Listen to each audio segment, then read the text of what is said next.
Hello. Good evening. Hey, Brian, how you doing? Pretty good. I'm getting this. Hold on here. I got to get the. Hello. Good evening. Hey, Brian, how you doing? Good. Pretty good. I'm getting this. Hold on here. I got to get the. Hello. Good evening. Hey, Brian, how you doing? Good. Pretty good. I'm getting this. On a loop. Hold on here. I got to get the. Hello. Good evening. Hey, Brian, you're on a loop. I'm getting this. On a loop. Hold on here. I got to get the.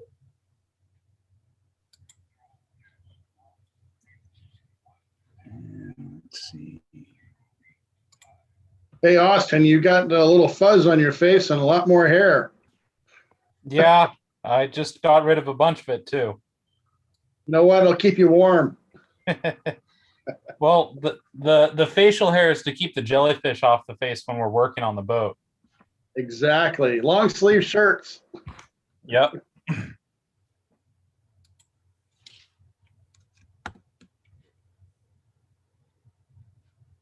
Yeah, I get my beard back.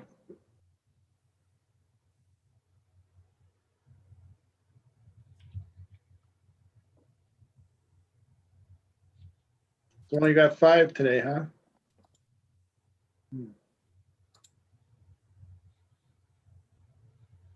There's Doc. Mike.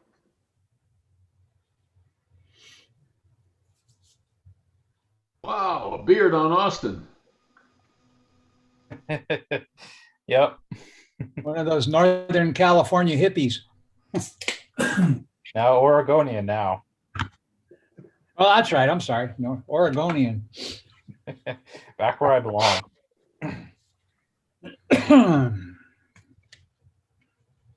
How's the fishing, Austin? Not so good? No, we were in San Francisco for a while and that just all fell apart. And we brought the boat up here after 2 of the other crew quit, and then the captain quit, and then I quit. So back to square one. So do you even have a boat? No, Oh, currently unemployed. So you mean they Yeah. were all crabby, but not crabby enough? Exactly. That's the problem being a deckhand. You're at Yep. the mercy of the crew. Yeah, but I was the only crew that stuck it out for the whole season, brought the boat all the way back to Newport with the captain. So I guess there was that, but the boat owner didn't give me any additional pay or anything. The captain actually did split his pay with me. So I made as much money as the captain did, and the other 2 crew that quit hardly made anything. Well, as you should. Yeah. So sailed I out- chose the wrong year to get into the Dungeness fishery on the West Coast. Yeah. I sailed out of Newport on a research ship one time as a science volunteer on the ship, the Roger Revelle. We went up into the to the Columbia River Bar area, and we did instrument samples all back and forth across the bar, studying salinity and the currents and all that stuff. Maximum. Yeah, there's still some NOAA research ships here in Newport. They changed the, I guess all the NOAA ships, their home port used to be Seattle for the West Coast, but they're all now in Newport. So we've got those tied up here, and Oregon State University has a few ships tied up here also. Well, our primary researcher was an Oregon State guy. I can't remember his name. It's in my book, but I don't know. I kept a Okay. log of each one of the trips I went on and wrote a book about it. But anyhow, that was the Roger Revelle. Okay.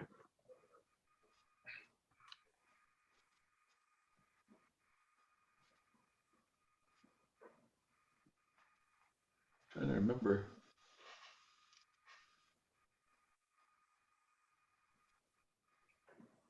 So Brian, how have you been? I haven't talked to you in a while. Oh, same old, same old. Uh-huh. Nothing exciting. Yeah. I just figured out how to be a sub-zero refrigerator repairman. No, that's always useful. Yeah. The saved myself a lot of money by just ordering the parts myself and fixing it. Mm-hmm. The refrigerator repairman wants a $750 plus whatever parts or for diagnostics. And the Edison company had done one of those, maintenance power shutdowns, for the day that they've been doing around here. And when they turned it back on, the lights in the refrigerator worked, but nothing else worked. I didn't really notice it wasn't cold until the next morning. Mm-hmm. And because it stayed cold, and it blew out the control board, and the control board is like this big. It's like it's like a computer in there. Mm-hmm. So I ordered a new one, and it came today, and put it in, and it's fired up and right temperatures, all done. Oh, there you go. Yeah. Amazing. Yeah, the boat I worked on, we had a walk-in freezer for all the bait that we take with us, and I think we put like 15,000 pounds of bait in there. Oh my God.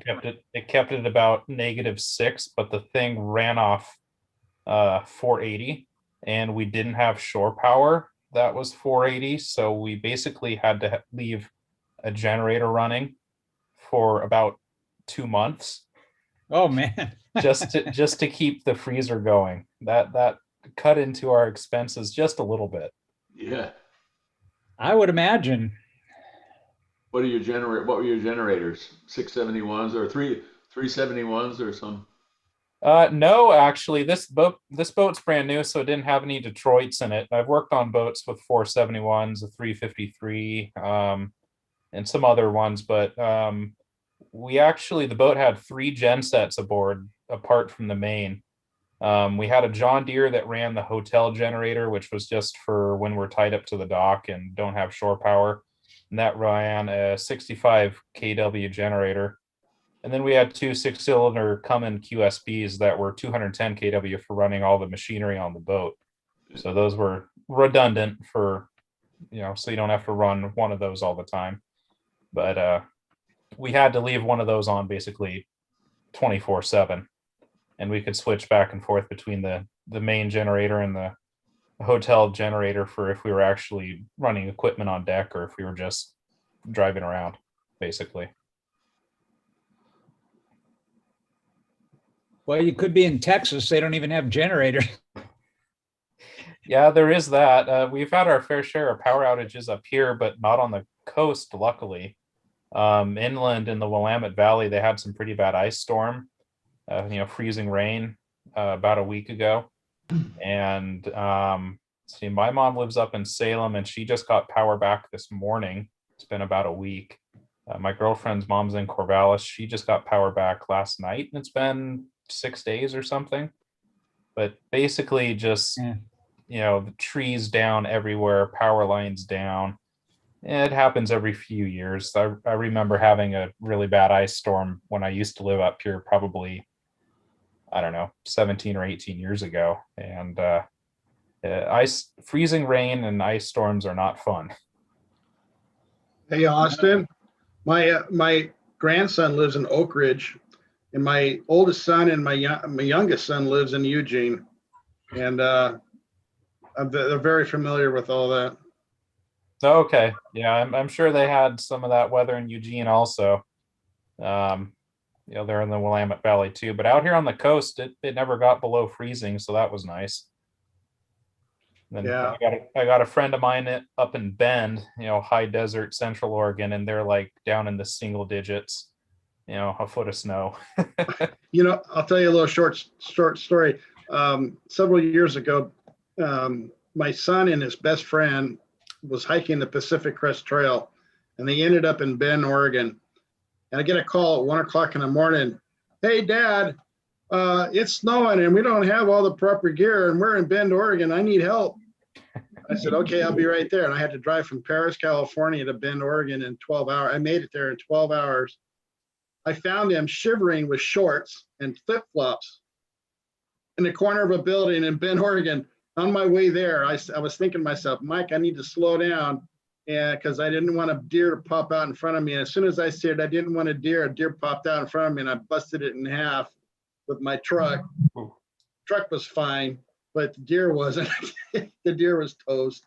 So we took care of business after I picked him up, and it was just the poor kids, man. They were frozen solid. They didn't have no winter gear at all. Yeah, despite Bend being high desert and getting pretty hot in the summer, there's a reason why the markers down the side of the road are about 10 feet tall. Yeah. Yeah. Yeah. If it wasn't for my truck, I would, I probably would have totaled my car if I had another car. I would have, because my winch busted the back in half. It folded the deer in half. So, but no damage to the truck. And luckily, I wasn't going that fast. I was only doing 30. So, very lucky. Yeah. Kids made it okay. Good. Glad to hear. I spent New Year's in 1973 in Bend, Oregon. About the time we left Ventura, they were trying to call us to tell us not to come up because they were having the worst winter storm they'd had in 20 years. And we didn't know till we got there. Uh-huh. Yeah, it's funny. The day after I moved up here in September, a friend of mine lives up in Oakview up by Ojai. He moved up here also with his wife, and they had a couple goats, some chickens, ducks, a few animals and stuff. They moved up to Bend the day after I did, and I talk to him every now and then. But yeah, they're having, they have a pond that's totally frozen over, and a foot of snow, and just the usual Bend weather. And they're both from Ventura area growing up, so it's totally different to them. But I wish I could have some snow, but being here on the coast, it's just rain. That's it. Yeah, when I was there, it was like most people you ran into in Bend and Lapine were from Ventura County. Huh. I haven't seen you before. Where are you from? You say Ventura. They go, yeah, I used to live on Bend Street. Or, I went to Simi Valley High School. I used to live in Port Hueneme. There you go. But I am from up here originally, so I am back where I belong.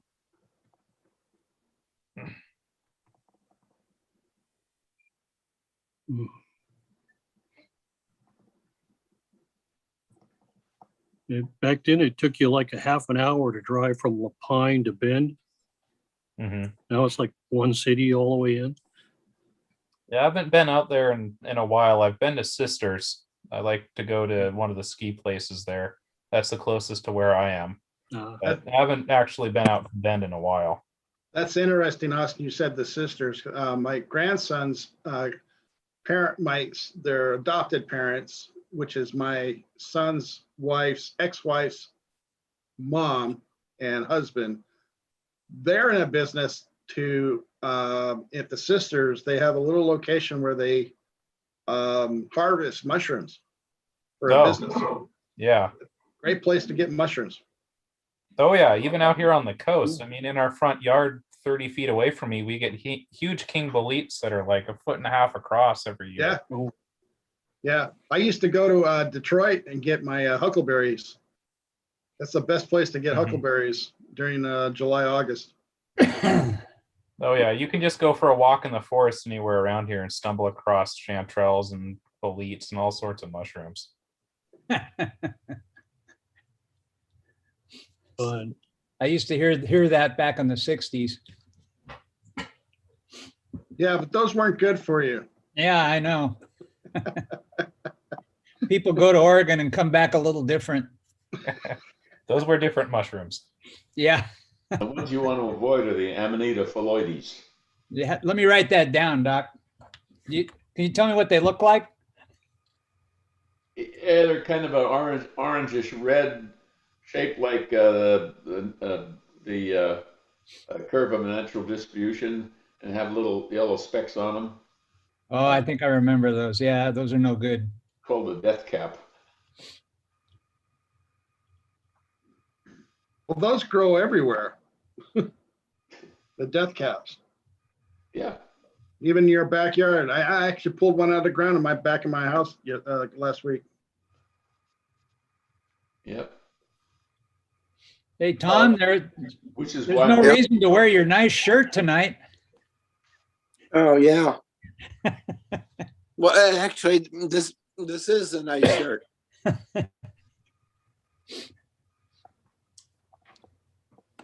It's had some abuse on the elbows there. Yeah, it's from doing all those financial reports, Yeah. you know, after you're moving your arms so much. You know, I wanted to start up the VE sessions again. Oh, okay. So I've been, you know, I was thinking, okay, if we hold them outside location, I mean, we could separate people and we could do it that way. And I think everything would be fine. So I thought, okay, well, I'll go to the park, you know, where we have the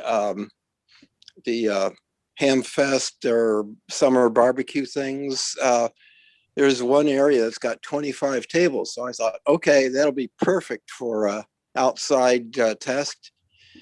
The only thing is that the county's got the tables all fenced off, so people can't use them. So I need to find another place where we could hold something like that. Yeah, you know, we have some folding tables down at the Red Cross, but not, I think we've got 3 or 4. Yeah, I think we would need probably a minimum of, you know, probably about 10. Because you could get one guy at each end and they'd be 6 feet away. Yeah. And then we have the VEs that need to sit too. So Yeah. They've got, you know, they've been doing classes at the Red Cross upstairs. You know, the CPR classes. So they're using the classrooms up there for things. yeah, but I'm looking for an outside location. Yeah. Well, if we could come up with the tables, we could do it, but it's always a job. I think I've got one here. Well, actually, you know, another option would be if you could get like a school desk. You wouldn't need a whole table. Yeah, I don't know anybody that has any school desks, so Yeah. schools. schools, yeah.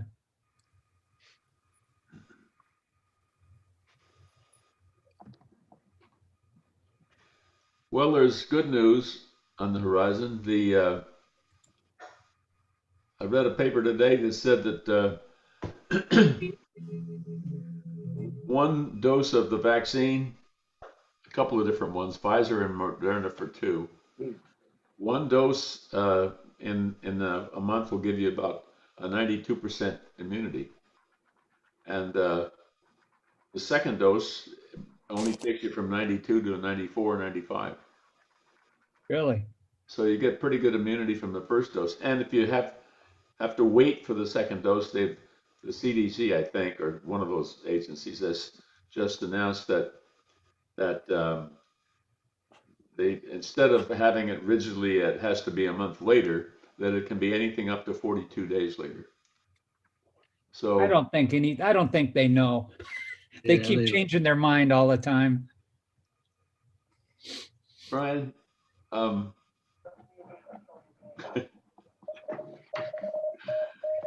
It's like eggs, you know. One year they're good for you, one year they're bad for you. I'm just giving you the information. What happens for one thing?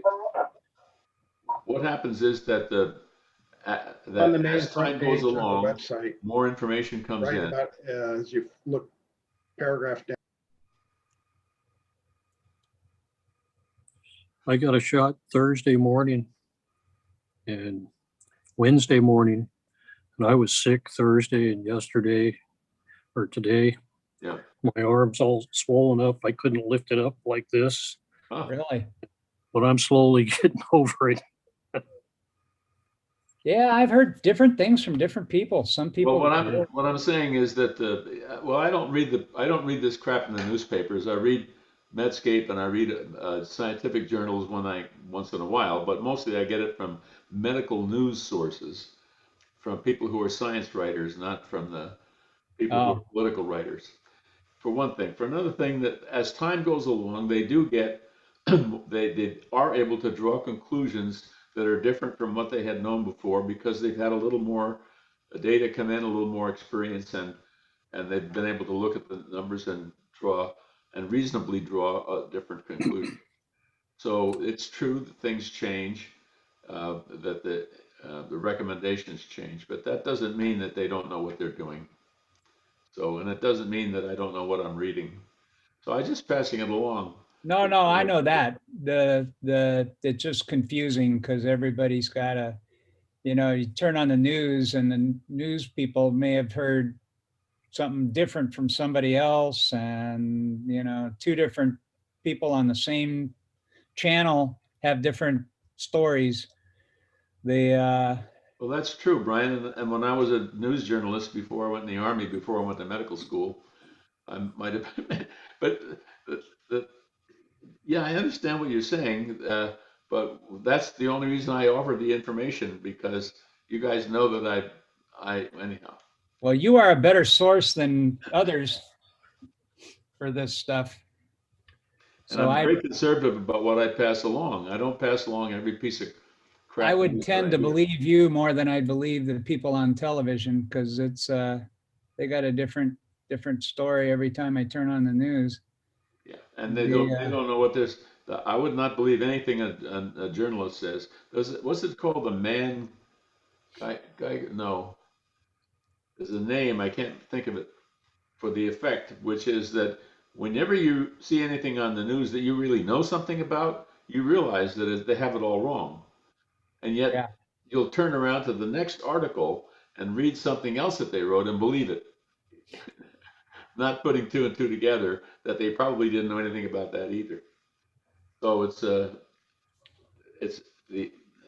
but I think it's really wise to be very skeptical, as you are, about what you see on the news. Yeah.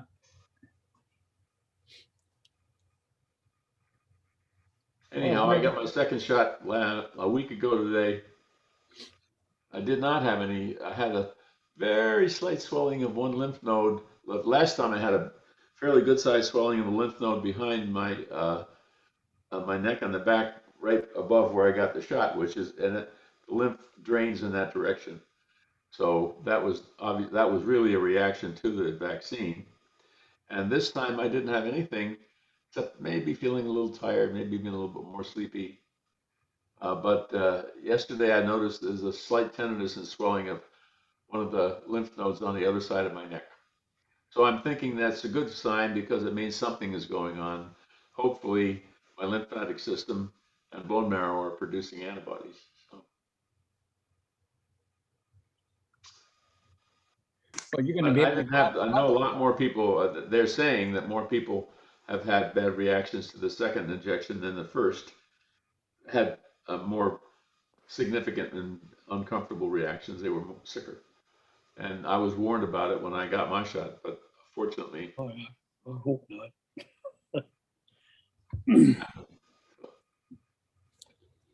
I had my first shot about 3 weeks ago, had absolutely no response at all. And my second dose is coming up next Tuesday, and not thinking I'm going to have any reaction. In fact, I have never had any reaction from any injection or vaccination I've ever had in my whole life.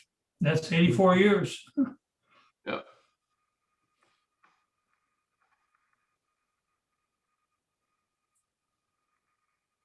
Well, good luck. I hope you don't. And I don't. That doesn't necessarily mean that you're not having that your body's not making antibodies. So that's it's better not to not to have too big a reaction to it. Right. Well, I'm prepared for whatever happens. Yep. I have a question for Glenn. Say, Glenn, last month you had a backdrop of Launchpad up at Vandenberg. Did you used to work up there? Yes, I did. I worked at Slick 3, Space Launch Complex 3, on the Atlas program for about 30 plus years. So you were there when Slick 3 launched and got about 6 feet off the ground and decided to come back down. No, that was a little bit before me. Well, that was Slick 4, actually. I think you're talking about. That was a Titan that launched, and that was right after I got there, and then came back down, and that was a big mess. Yeah, I was in the blockhouse on Slick 3 when it lifted off and got about 6 feet off the ground, and the QDs didn't pull, and so the engine decided to get a engine shut off, and it came right back down, leveled the pad. Oh, okay. Now I know what you're talking about, but that was before me. Yeah, I started there in 1985, and that was a little ways before me. Yeah, I'm trying to remember what year it was. I guess it was about 1960 when I worked at the pad. Yeah, that was a few years before me. Yeah. Charlie Opp. Did you know Charlie Opp? The name is familiar. I don't recognize it right offhand though. Yeah, that was one of his stories, was about that launch, and in particular, as a matter of fact, and one of my mentors when I after I got there and he came back. So Yeah, I was working for Lockheed at the time as a pad tech, and had just got through checking out the launch pad, and we all went back inside the blockhouse, and about 5 minutes later, they started the countdown. Next thing you know, it came up and came back down, but it took 4 or 5 hours to get us out of the blockhouse because all the QD lines broke and all the ERFNA and so forth was spilling out. So we were stuck for a while. It was an interesting experience I guess I was maybe 21 years old, 22 years old. So pretty exciting. I can imagine. I was lucky enough to be still there when we were launching out of the blockhouse. After 1995, we would no longer launch out of the blockhouse. We were up on North Base at a remote launch control center. Right. But luckily, in the last launch that I was involved in, there was a little concern about getting back onto the pad soon enough to reopen the pad. And I had the fortune of being on the red team and got shoved out of the blockhouse as the launch was happening, and was able to watch it as the launch went up. And that was one of the most exciting experiences of my life, actually. And it was kind of accidental that they did it that way, but pretty exciting. Yeah. Well, it was shortly after that launch, I decided that I had enough for a while at Vandenberg. So I went off to Europe for 5.5 years working for International Telephone. We built troposcatter antennas from Germany to Eastern Turkey. And then I came back to Vandenberg in '67, spent another 20 years, but at that time I worked for Federal Electric on base. And you probably knew about FEC. I wasn't involved with FEC, but yes, certainly heard that name. Well, this is very, very, very interesting, very exciting. Thank you. Thank you. Alexa, lamp on. Okay. I'm giving giving some people couple more minutes here to get some more participants here. Apparently, we didn't get an email out about this. And so some people might not have been reminded about Hey, the Brian, Dennis just called me and said that he couldn't get I in am- because he didn't have the I am password. here. Oh, you got there. Okay, Dennis. see Yeah, ya. there was no password. Yeah. Yeah, there's no password for it. I just admit people when they. Yeah, that's great. Yeah, I didn't see the link anywhere. It should be the same all the time, so it'll be just reusable, but maybe not. 'Cause I always, It might be if it was regularly scheduled, but we have an odd schedule. We don't, it doesn't, it's, because we have it the third Friday of every month. You know, it's not like once a month or once a week or whatever. It's always on a Friday. It's always on the third Friday. So it's not, Right. we don't have a way to set it up for that. You can't just leave it on. I mean, not let anybody use it, but just leave it on until you're. It has to stop in order for it to, on YouTube, we archive all these. Oh, okay. So we YouTube, yeah. the meeting has to have a start time and an end time. Otherwise it wouldn't know to, you know, once the meeting stopped, it stopped. So. Yeah, okay. Yeah, the YouTube, because I have other ones that I do with my business and it's there all the time. And only time you can get in when they let you in, you know, with a password. And then they let you in like you did us. So, okay. Well, yeah, trying to do them on YouTube at the same time and then have That's YouTube different. archive Yeah. them as one meeting, as a particular meeting. We have to set them up and give each one an individual name. Well, I don't know. Yeah, that's a little bit different. Levi was here and then he disappeared. He's out to dinner because I called him on the phone. So I don't know if he sent me a text message. I asked him if he knew the code, then Michael gave it to me. So he said he was out to dinner. Oh, okay. Oh, he was on here a minute ago. Maybe he was doing it from his phone. Probably, yeah. Unless he lost connection somehow. When I start doing this, I'm not sure I'm going to be able to see people to admit them. Yeah, that makes it rough. Yeah.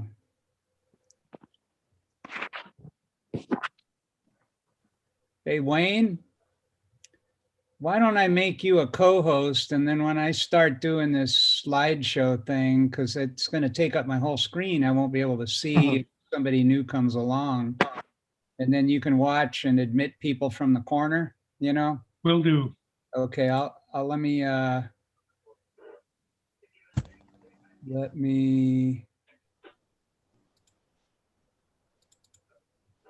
everybody go. Okay. Is this the same link will be every time you come on, or is it a new link every time? It's a new link. Oh, okay, that's why. All right, thanks. Okay.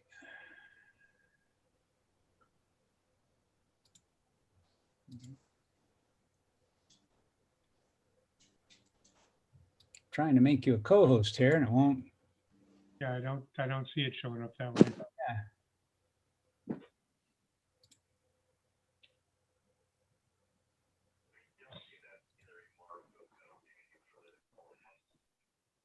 Not doing it.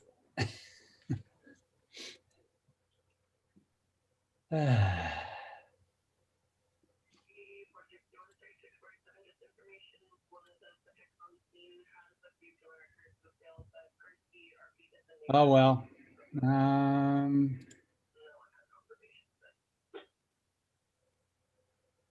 You do dual monitors?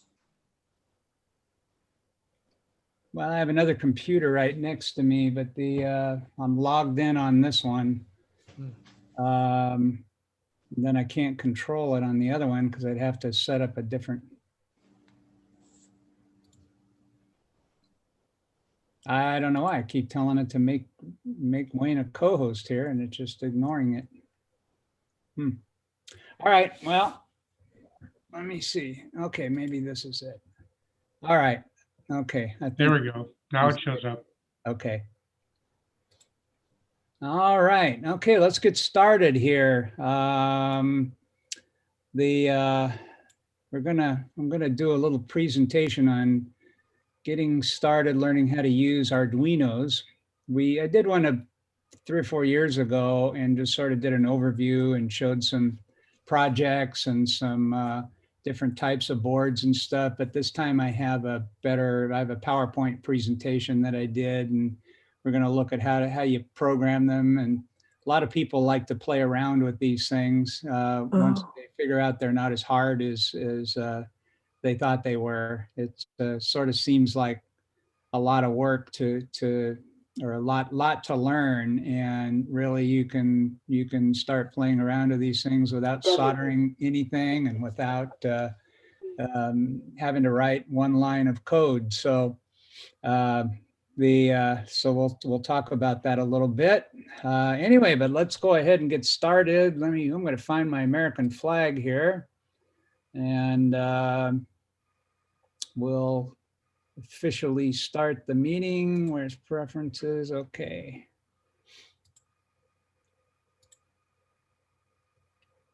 Oh, where's my waving flag? All right, well, we'll go with this one. Is it which one's right? This one or this one? It's backwards. Okay, this is correct? No. No. Flip it. That one is. They're not changing. Nothing changes when you do that. Really?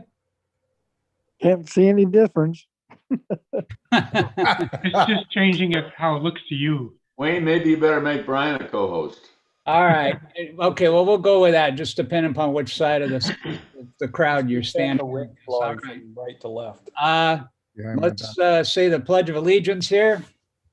I pledge Allegiance to the flag of the United States of America And to the republic for which it stands one nation, nation, under God, indivisible, with liberty and justice for all. justice for all. Well, we'll go around and introduce ourselves. There's not a whole lot of people here, so 14. so it won't. Just a second. Let me change my background back to outer space. Okay, John. John, JPEG. Whiskey 6 JPG down in Ventura. Mike. Whiskey 0 Juliet Foxtrot Bravo in Monterey Pines. Austin W7ZJL up here in Seal Rock, Oregon, near Newport. All right, Ron.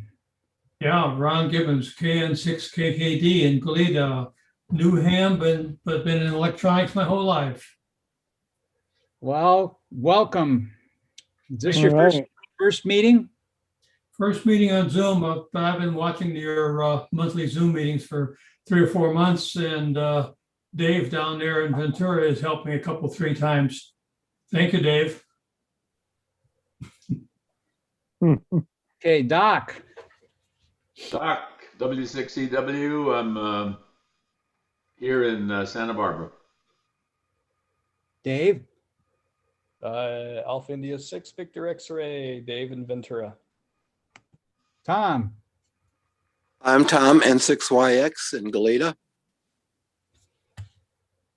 Glenn. Hello, I'm Glenn in Buellton, Kilo November 6 Hotel Juliet Whiskey. Mike, CBB. Hi, CBB. Wayne. Yeah, Alpha Foxtrot 6 Golf X-Ray. I'm a member of the board and take care of the repeaters. Debbie. Hi, I'm Debbie, Kilo November 6, India Mike Juliet in Buellton. Dennis. Good evening, everyone. I'm Dennis, WB6 Oscar Bravo Bravo on the Mesa, Santa Barbara. Larry. Yeah, I'm Larry, WA6MVJ in beautiful downtown Nolita. You sound almost like a radio personality there. Eric. That's Eric, KG6WXC down here in Port Hueneme. All right. See, well, before we get started, anybody have any announcements or anything they want to bring up before we start the show here? Not a thing? Okay. All right, then I'm going to share my screen here. Wait, let me get my little PowerPoint thing going. And I'll share the screen. And we will get started. Okay. Oh, good. I can still see people. That's good. All right. Well, this is called Learning Arduino. This is sort of a sort of an introduction on what these things are, how they work, what you can do with them. And we're going to do a little bit of a programming demonstration here to kind of show you what how they work and how easy it is to play around with them. There's a lot of things that you can do that are, you know, with Arduinos and Arduino compatibles that you can use with amateur radio, little electronics projects, things that you just want to make around the house and fool around with, you know, sensors and all kinds of fun little things. And they're very cheap to get into. You can have a lot of fun for less than $100, and you know, and it's also a really good way to learn about electronics from the component level by experimenting. So you could read books for a month and you'd learn more in half a day playing with an Arduino and figuring out why it works. So let's see, let's start out here. What's an Arduino?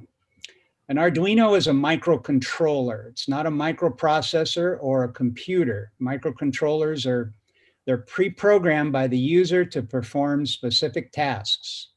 So for example, if you wanted to find out what the temperature is in a room electronically, you'd program your Arduino to get the temperature for you. And that's what it would do from then on until you change the programming. The program is not stored on a floppy disk or a hard drive or anything. It's stored right in the microcontroller chip. There's an area in there that's flash memory, and your whole program is put in there and kept. So it's all hardware. There's no removable media. There's no SD cards or anything like that. That's why they frequently refer to the programming as firmware. I'm sure you've heard that before. They're designed to interface with external I/O sources, input-output sources, and they can interface with both analog and digital devices. So that means a digital device gives you an on-off signal, or you send it an on-off signal, and analog lets you read things like voltages and temperatures and things like that. Arduinos started out, oh gee, I don't even know how many years ago, you know, 7, 8, 9 years ago. The original was called an Arduino Uno. They're still very popular. They're still available. They're made in Italy. It's Arduino's a non-profit company, and it's staffed by volunteers all over the world, and they manufacture these little greenish looking boards, and they're very inexpensive. They cost about $30, $32 for the official Arduino. And you can get them almost any place, Amazon. You can order direct from Arduino. Now, they operate at 5 volts. You can power them with any input, like a wall wart or something like that. With 7 to 12 volts, you can power them with a 9-volt battery. They'll take input power of up to 20 volts. They have 14 digital I/O pins, and then they have 6 analog pins. And they have 6 pins that are digital I/O pins that are capable of doing PWM, which is called pulse width management. And we won't go into that tonight. That's more advanced, but they only have 32K of memory. And then for RAM, which is a temporary memory that your programs execute in, or that the data from your programs execute in, is only 2 KB. So These are about as powerful as the old original IBM PCs as far as memory goes. This is a clone. These are, when I'm using Arduinos, this is the one I usually use. It's cheaper, $17.50. It has, I like it, and I'll explain it in a minute. For one, the big reason I like these is if you look at this Arduino, let me change my laser to laser pointer here. This is what connects to your computer. This is just an old-fashioned A/B USB cable, like you connect to a printer or some other USB device.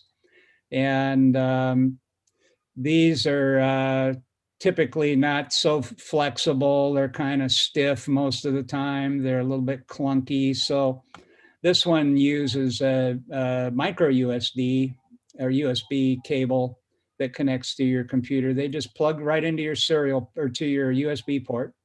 And everybody has one of these lying around. It's the same kind that you use to charge almost every other little digital device.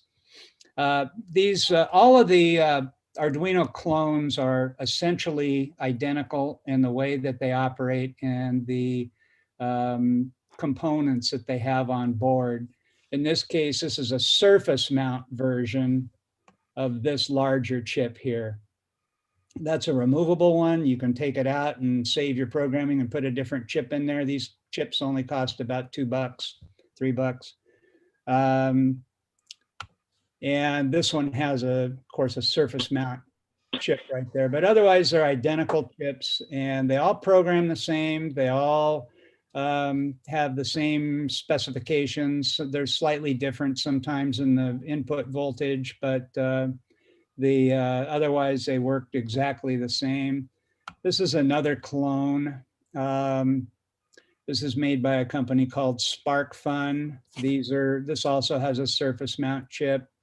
I have a few of these. They're okay boards, but a reason I don't like them is they use a USB mini connection instead of a micro connection. Now the mini connections are older. They were, the first iteration of the small USB connectors. And I've got a couple of these cables lying around, but whenever I use these kind of boards, I have to go hunt for the cable because it's not very common anymore. The micro plug is on this board is more common and fits more things. It's the same kind that you'd use to charge up like your cell phone emergency battery, and so it's just a little bit easier. Now, when you look at these boards, you'll see all these numbers going across here. On each side of the board are input-output pins, and then other pins. There's little slots in here, little holes in here where you can stick a little wire. And these are digital pins, are all numbered. This goes up to 13, and then there's a ground, there's a reference pin.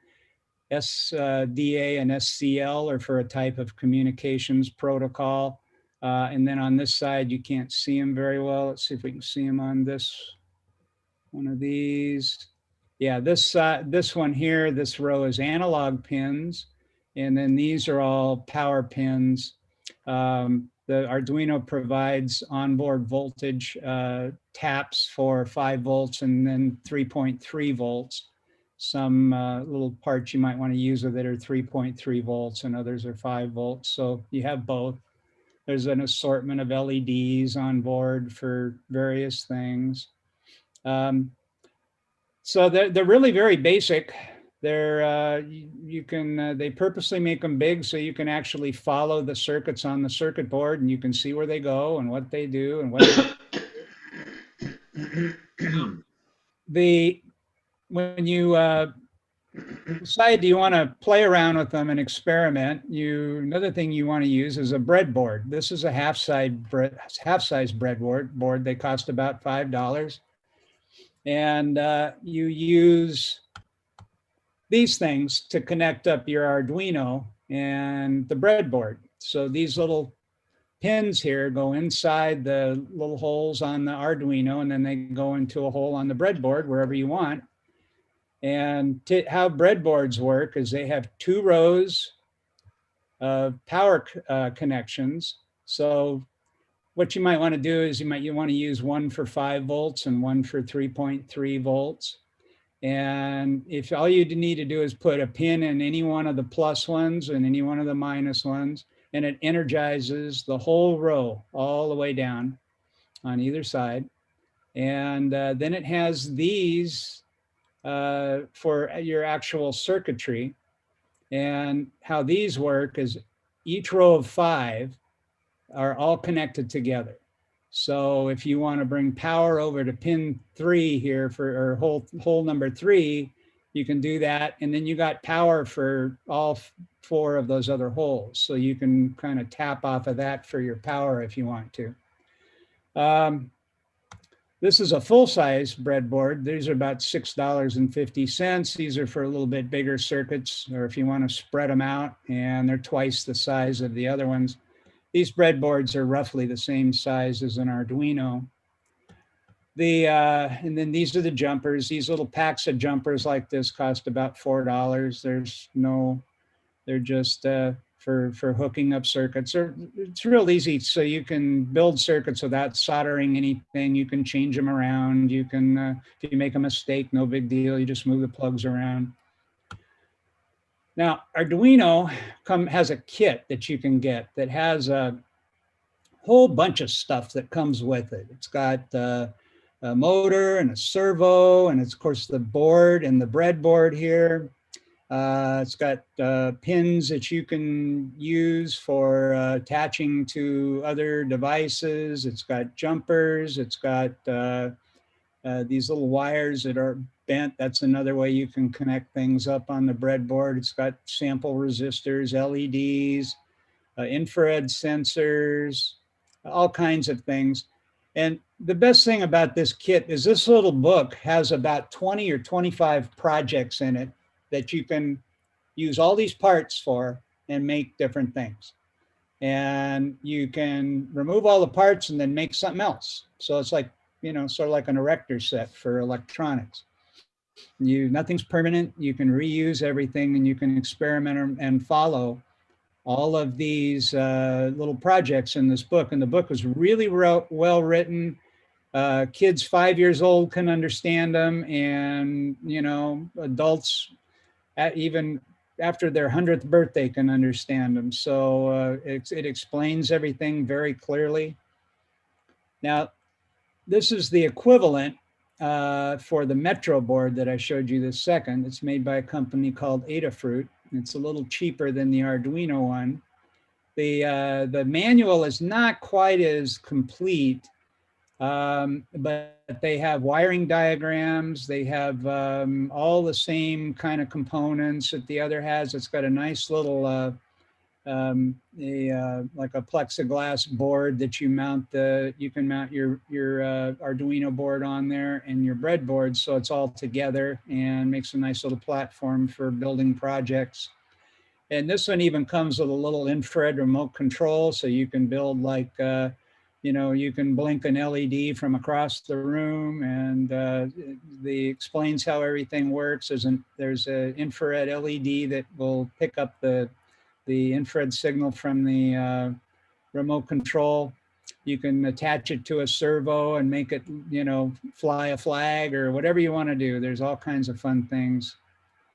Let's see. Okay, that's what it looks like put together. You put these breadboards have sticky tape on the back, and you just mount it to that, and then use a couple screws and mount it to the mount your board to this little acrylic plate, and you're good to go. You got your little workstation right there. Now, when you get to the point where you've got a little circuit that you want to build something for real, you can buy these, what they call ProtoShields. This one's $10, and it includes everything you see here. This requires some soldering.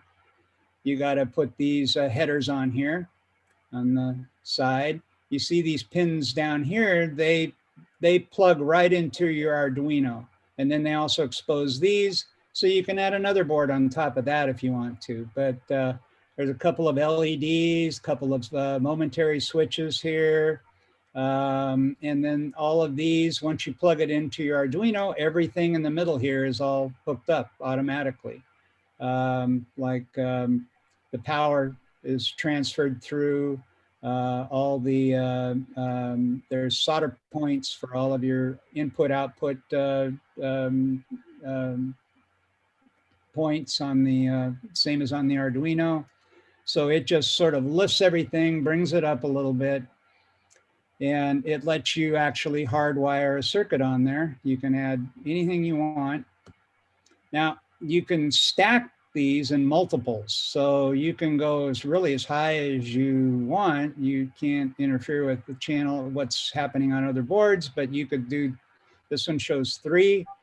You could use 4, 5, whatever. This particular one is called an Adafruit music maker. Over here are some speaker leads. There's a little amplifier on board. There's a little thing for a micro SD card right here. You put it in there with MP3 files and it'll play your music for you. So, and it'll let you do things. You can add things. You could add a piano, so you could play along with it or something, add a little digital piano or something. Let you experiment with that. There's literally hundreds of these kinds of boards available that do all kinds of different things. You can modify them, extend them, do whatever you want. This is a project that I did that I didn't do it for this particular thing, but what this device does is I wanted to be able to monitor voltage on a battery bank. And so that I'd know when like if the batteries hadn't been charged, or for whatever reason a wire got pulled out and they weren't charging automatically, I'd know when the voltage got below a certain amount. And so while I was doing it, this little white thing here on the top is a temperature sensor. And so it can be unplugged. I can just pull it out if I'm not interested in that, or just plug it back in, and it will get the ambient temperature around it too. Now, the interesting thing about this is this transmits over ham radio frequencies. So it will tell me what the voltage is and tell me what the temperature is. As a matter of fact, I'm going to tell you, let you hear how it sounds here. Well, let me wait. It does it every minute right now. So we'll wait about a minute and then I'll let you hear what happens when I do this. So I used a board in here that is all set up to, it's a little ham radio transceiver. It's on 2 meters, 220 or 440, and will transmit and receive whatever you want it to do. It can do packet stuff, it can do digital stuff, APRS stuff, normal analog transmissions, supports PL tones and DTMF tones and quite a few other things. Doesn't have a lot of power, but it's, mostly for experimenting. So as soon as it starts up again here, I'll let you see what happens. Let me see. Now that's the board. Okay. Frequency 144.085 K6 dpm. Power is 14.4 volts. Temperature 76 degrees. Test complete. So as you can see, it comes out in a voice. So this I can also use digitized voice to build words and transmit it reminds me a lot of the voice we used to have on the K6TZ repeater that would announce its call sign. So the these boards are they're called ham shields. and they're great for experimenting around with low power amateur radio stuff. So it's you can make all kinds of things. The idea is that I can, for instance, like if I'm doing a net or something, I can have this output on this little device here, output on the TZ output frequency at 10 milliwatts. And so I'm the only one that would hear it. So while I've got the, it will listen for an idle period. And then when there's an idle period, it'll transmit and it will tell me what my voltage is. So it's kind of fun to fool around with. And this has 3 stacked boards. It has the Arduino board or a Metro board on the bottom, and then it has that ham shield board. And this is the circuitry that I did on a ProtoShield to support the, to do the things that I wanted it to do. So because Arduinos can't handle 25 volts or 24 volts, and I wanted to be able to measure anything up to like 35 volts input. For power, I put in a voltage regulator here and to provide my 5-volt output to power the board, power the Arduino. And then because the analog ports on this, the analog connections on the Arduino only support voltages under 5 volts. So I used a divider circuit to reduce the input voltage down to something that the Arduino can read, and works very well. Then there's a few other things on here. There's a jumper right here. So I have 3 frequencies programmed in there, and depending upon where that jumper is, that's what frequency it'll use. So that's what you do with those. You just populate them with your components and you make a little circuit, and everything is pretty easy to do. Now, I'm going to just show you this just because you can get an idea of some of the other things that are available that you can do with Arduino type boards. I started trying out a whole bunch of different types of boards that are Arduino compatible. And they come in all shapes and sizes. Some of them are no bigger than a quarter. And some of them are powerful, much more powerful than an Arduino.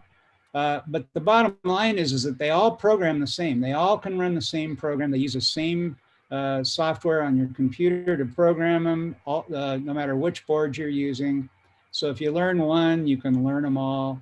And this particular board that I really like is called an Adafruit Feather. It's very small. It's about 1/3 the size of a normal Arduino, but it has more powerful components on it, and it has a wide variety of ways that you can get buy the board. You can buy it with radios on there for 433 megahertz, 915 megahertz, Wi-Fi and Bluetooth. There's data logger versions. There's all kinds of add-on boards that you can get for them. They call them wings on the feather boards, and they're pre-assembled, and all you got to do is snap them together basically, and you can do some fun things. To give you an example, this is what a feather looks like. This is the basic model. It's 1995, and over here, this is your USB micro port that you connect to your computer. You do all your programming on that, and when it's connected to the computer, you don't need any external power. This also can supply external power. One of the neat things is all of these boards have a port here for a battery to plug into, for a lithium or LiPo battery. And there's a charging circuit on here. So you use a LiPo battery, and when it's plugged into external power, it'll charge the battery for you. And these little batteries, they come in all shapes and sizes, and they can power your little project from anywhere from 4 to 5 hours up to a month or more. And this particular one is just the bare board. It's got some room for over here for some additional components that you could add on there. If you wanted to add a temperature sensor and make a digital thermometer, it'd be real easy to do. That's about how big they are and compared to a quarter. There are actually some boards that are smaller than this quarter. Let's see, now this is another version of it. This is this little area right here, the green part, is a 433 megahertz radio. Now with that, you can do packet radio. You can make your own mesh network with these. For instance, if you wanted to, say you wanted to have 20 thermometers out in your yard to see what the temperature was all over, you could use, you could make 20 of these and make your own mesh network out of them. The software is all provided. You can download it and install it. And have them report to a central location, and you could log what the temperatures are all over your yard. So all over 433 megahertz.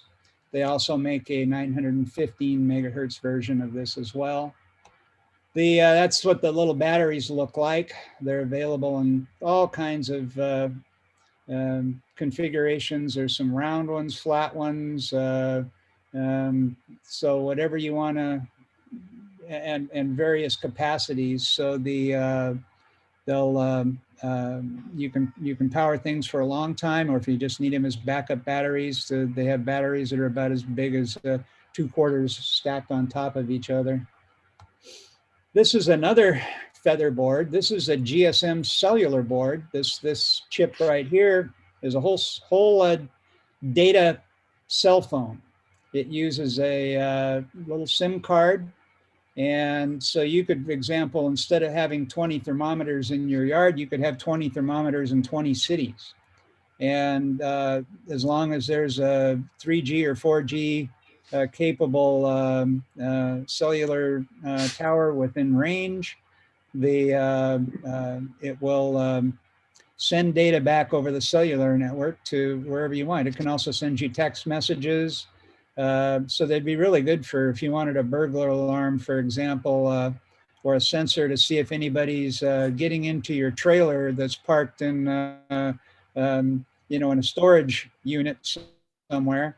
It could text you a message saying there's somebody poking around your trailer or boat or whatever it is. You can also add on top of that, you can add, this is a GPS module.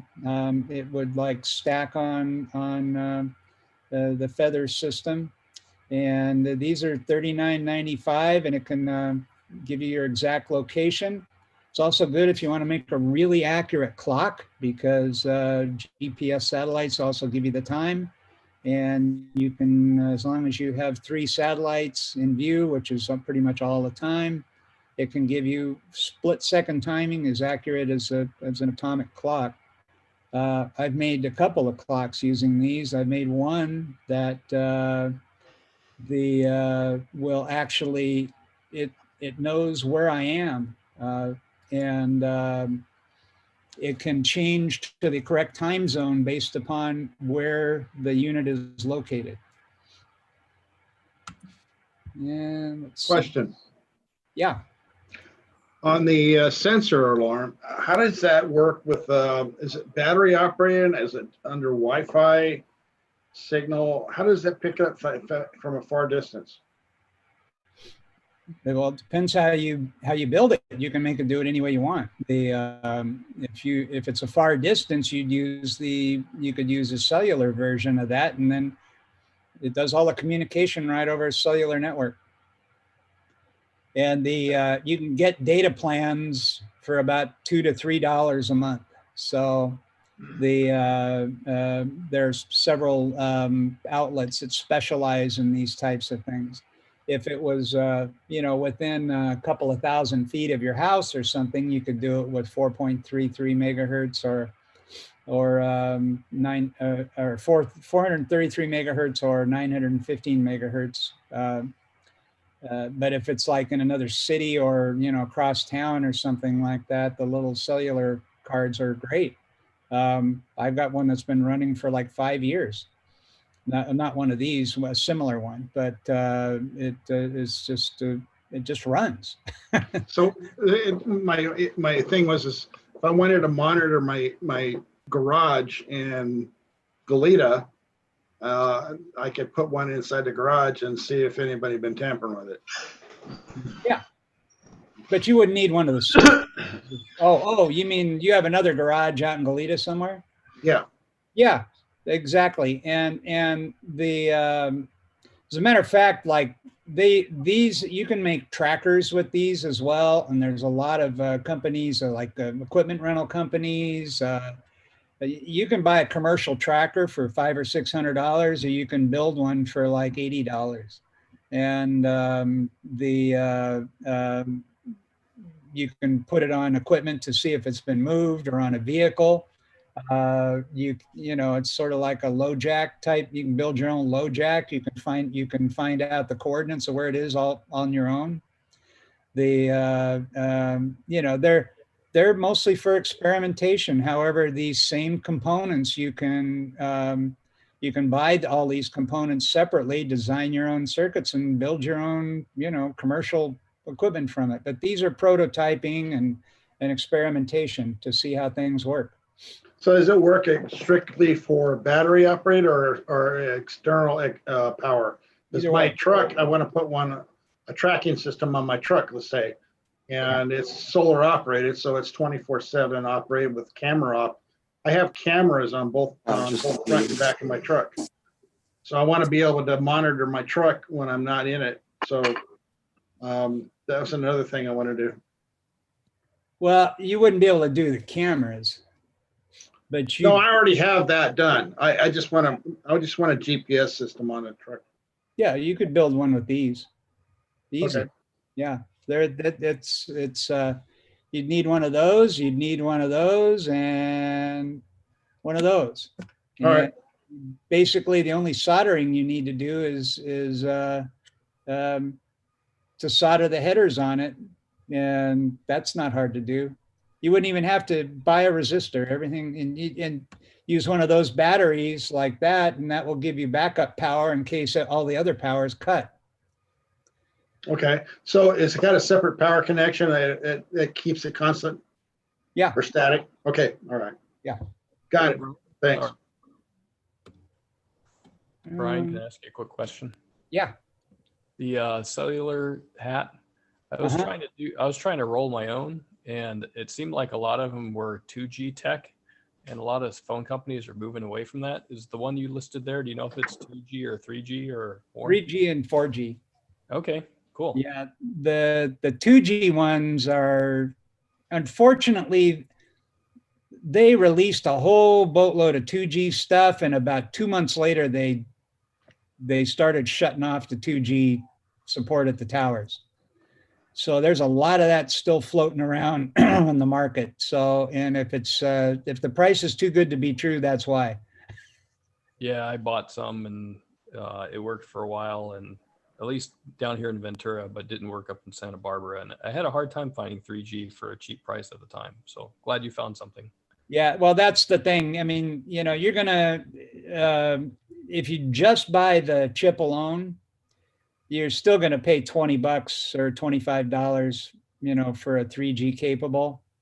And the ones that are like $10 or $5 or whatever, they're all 2G and they're useless. So it's like kind of, if you buy it for a cheap price, that's probably a 2G.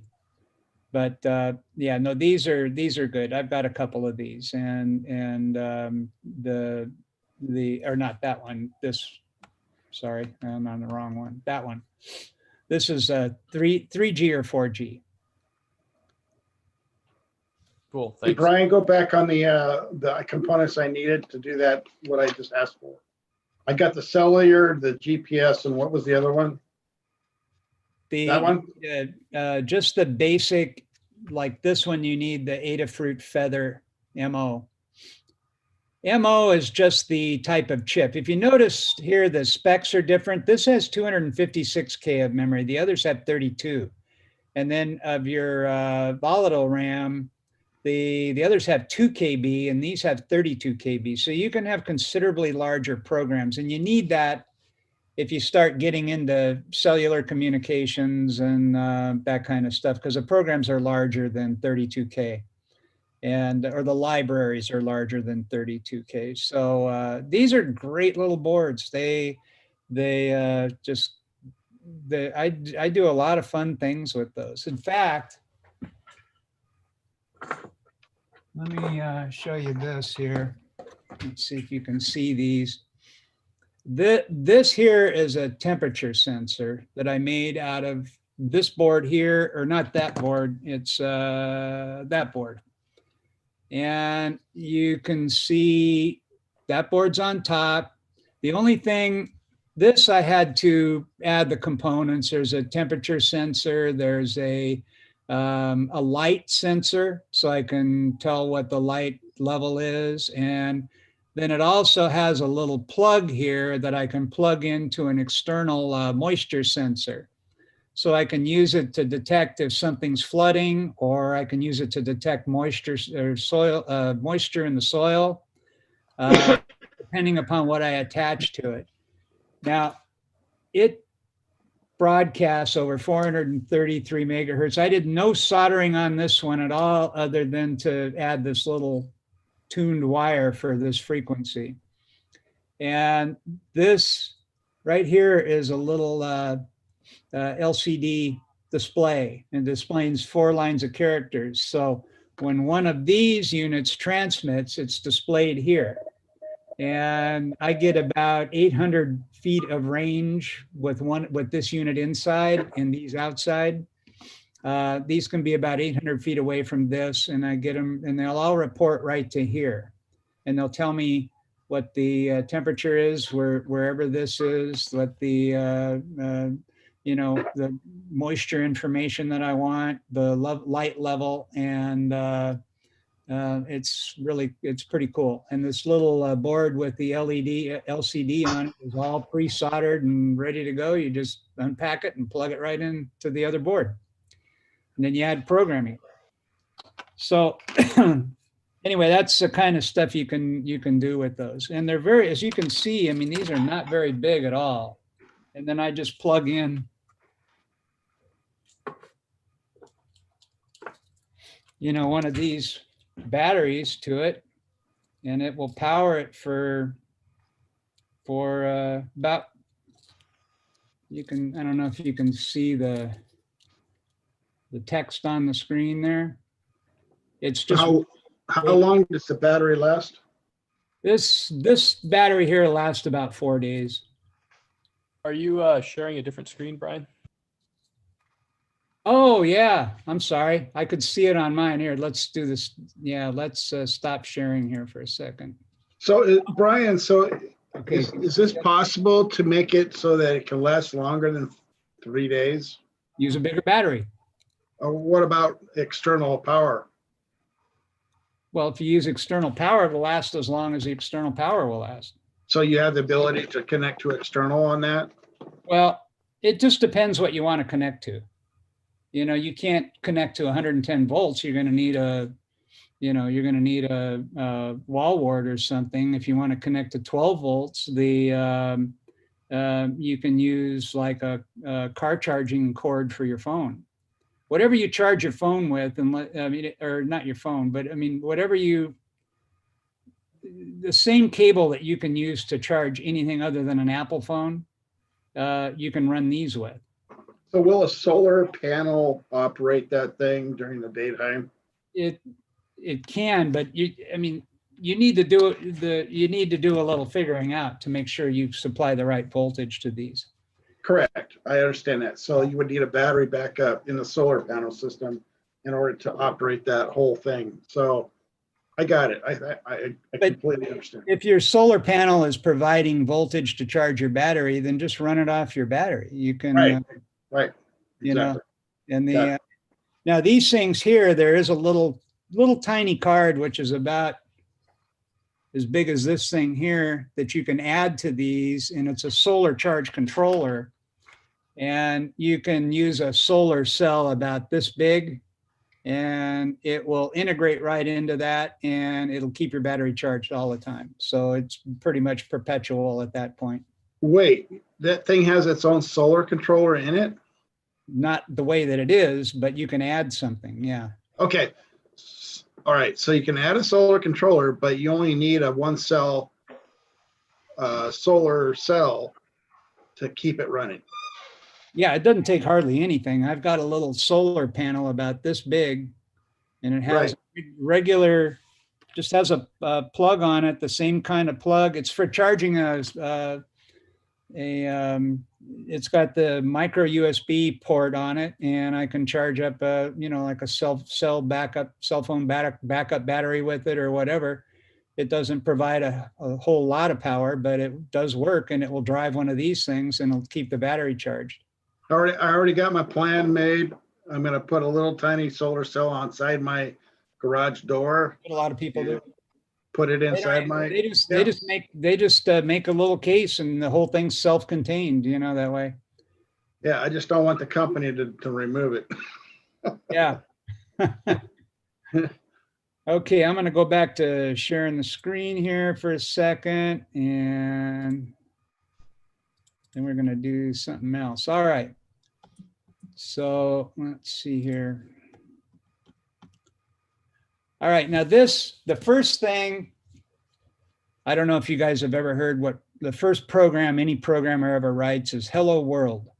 And you you write your program, and then you make it say hello world, your first website, your first program for a computer, whatever it is, it's always hello world. That's a joke.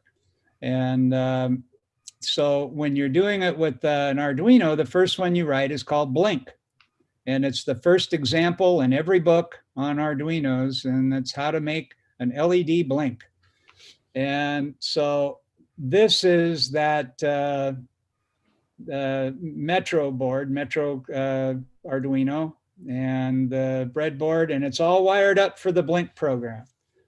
And this is all it takes is 2 jumpers, an LED, and a pull up or pull down. In this case, it's a pull down resistor, but there's a resistor in there because these LEDs will take all the current that they can grab, and you have to use a resistor in there to limit the current. Otherwise, these pop, and they can't. After 2 or 3 minutes, they get too hot and they pop. So you use a pull up or a pull down resistor, and what it does is sits between either the positive or the negative leg of the LED and the supply source, and it just limits the current. So I use a 220 ohm resistor, and that's it. And so you're looking here at a grand total of parts of about 11 cents to do this example.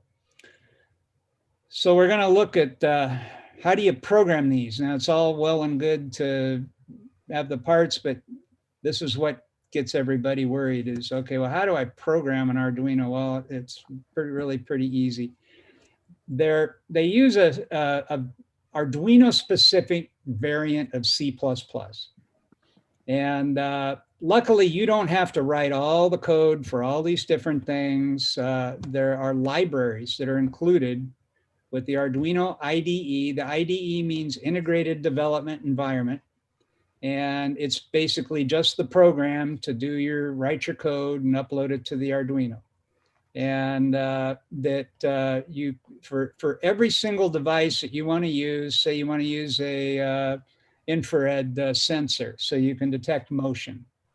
And you just add the line saying, I want to use this library for the infrared sensor, and all the code's automatically compiled in there. You don't have to write it. It's already available. So there's just millions and millions of lines of code that are free. Just download them.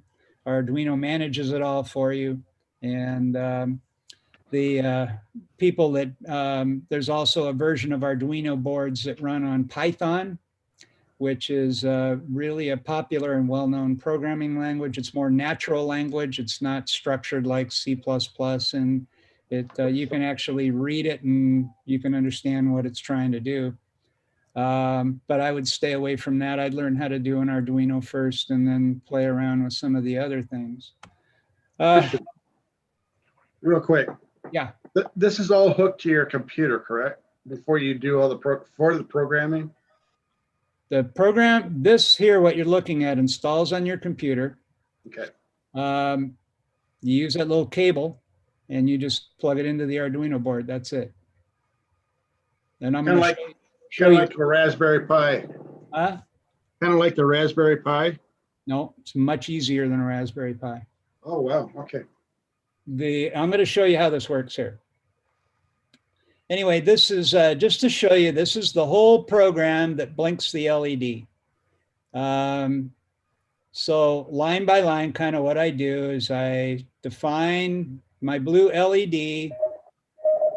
That's going to work on the digital I/O pin 12. You remember it had numbers on there. There's, there's 12, 13, there's from 0 up to 13. And then I just want to do that so that it's easier to read. I could use 12 down here later on, but what you'll see is there's two main parts to the program. There's one called setup. So all I'm doing is I'm telling that blue LED pin number 12 is going to be output. So I could say input. If I was going to get data from it, it'd be input, but instead I'm going to send data or send a signal out to the LED. That's it. That's the whole setup right there. And then there's a loop. This loop is in every program and it runs over and over and over and over and over again until the power's cut. And so what I did is I wrote a little function down here called blink LED. So I tell it to turn the LED on high, wait for 100 milliseconds and turn the LED on low, and then go back to here and keep going in the loop. Then I delay 1,000 milliseconds and I do it all again. And I do it over and over and over and over again. And what that does is make the LED blink every 1,100 milliseconds. So a little over a second. So that's the blink program and that's it. Now I think that's, well, there's a couple other things I want to talk about here. And then I'm going to load up this program here and show you how it works. Now, Arduino programs are called sketches. So you'll see that all the time. It's just what they call them, sketches. And this program here that you see the screenshot of is called the Arduino IDE, Integrated Development Environment. And it handles everything you need to do. There's a couple of terms, a few terms here. I'm going to explain them briefly. You don't really need to dwell on those. These are just things that you might hear people say. Libraries, these are found under the menu items. Libraries are libraries for individual components that you might decide to use with your Arduino. So there's libraries for temperature setting or temperature sensors, and there's libraries for LEDs. There's libraries for RGB LEDs, which can display any color. There's libraries for everything, and it's all pre-written, well-tested code. And to add a library, all you do is choose it from the menu and click on it, and it will add it to your program. I'll explain some of these when I show you how the program works. Boards, there's multiple boards available, and you always tell the program which board you're using. Ports, I'll show you how that works. Serial monitor is you can pop open a window, and in your program you can write to print to that window and tell you something. So you can see what the value is of something as your program is running, and you can debug it in this little serial window. And it will display, what's going on.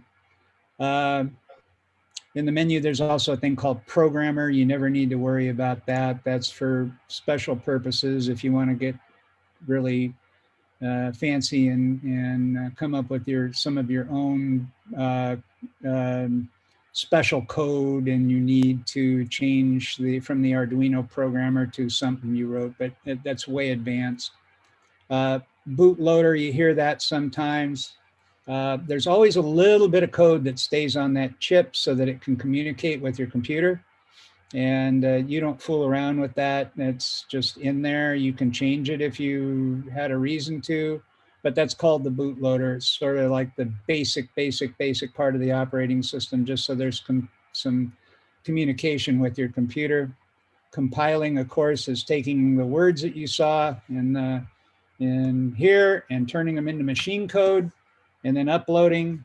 That's when you upload that machine code into the Arduino and it's saved, and that's it. Then during the program, when you're writing the program, when you want to define something, like you see up here, I gave a name, I made up a name, blue LED, and I gave it the number 12. So that was a define.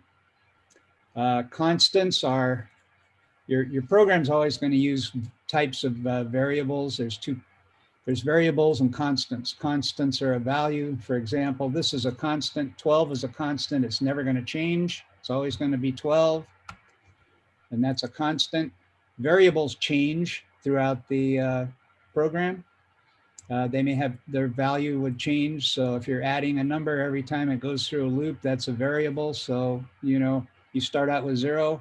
By the time it's run for 1,000 times, the variable will be 1,000. Types is another word that you hear. What that is, what type of variable is it? Is it a number? Is it a floating point number? In other words, a number that's like 12.65. That's a floating point number. A integer is a whole number. So 1, 2, 3, 4, 5. Strings are characters. The word, you know, like hello world is a string. There's some other types. There's bytes, and you know, it's one thing. There's lots of different number types, and each type of number uses more memory or less memory depending upon the type of number it is.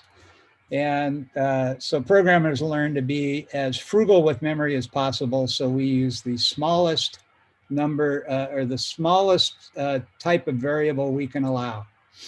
So that will do the job for us.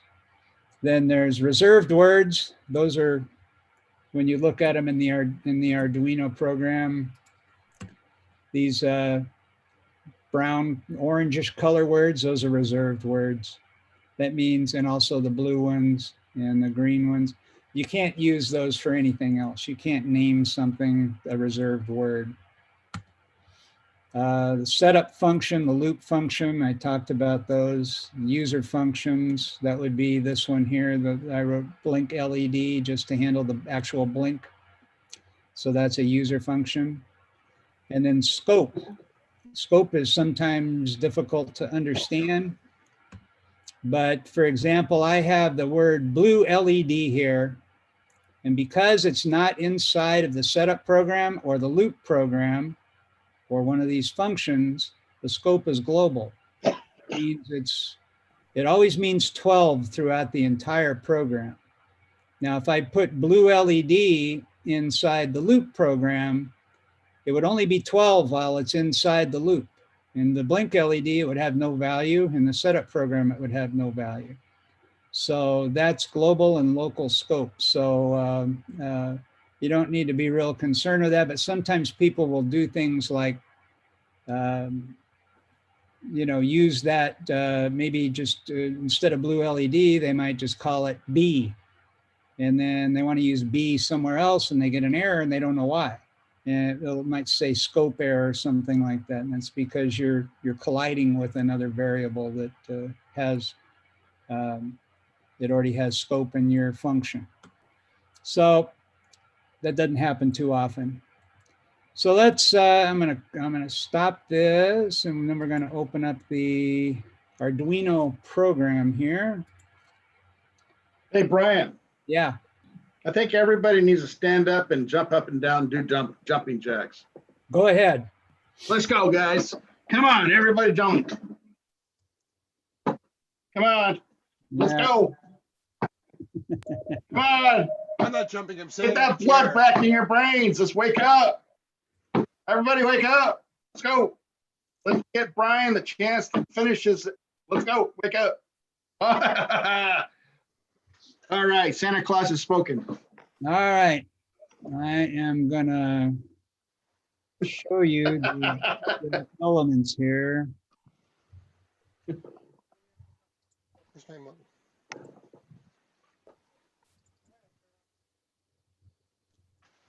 Okay, this is the,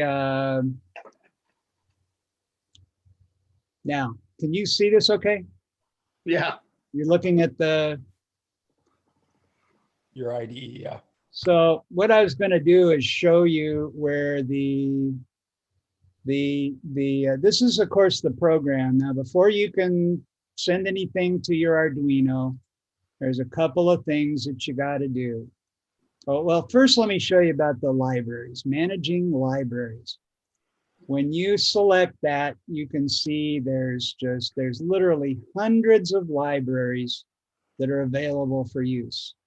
And you may already have them installed. If you don't have them installed and you want to use, like here's, well, let's find something. Hey, Brian, I think you're sharing the application and not your desktop, so we can't see the pop-up.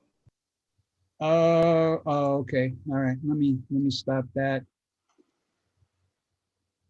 Do share screen again. Okay.